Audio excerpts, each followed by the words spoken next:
সেটা বল। আমার বাবা আমাকে বিয়ে ঠিক করে দেবে। এখন তুমি কি করবা বলো? এখন আমি কি করবো আর? আমার তো চাকরি বাকরি নাই।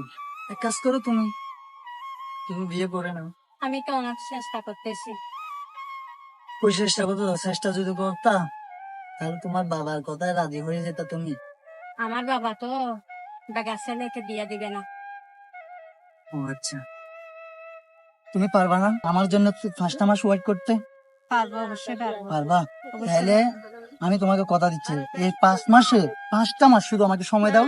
ওই 5 মাসে সবচেয়ে ভালো স্বামী হয়ে আমি কি দেখাবো তোমার বাবার সামনে, এমন একটা বড় চাকরি নিয়ে তোমাকে, তারপর তোমার বাবার কাছ থেকে আমি তুলে আনবো। ঠিক আছে। যাচ্ছি, কেমন? ঠিক আছে।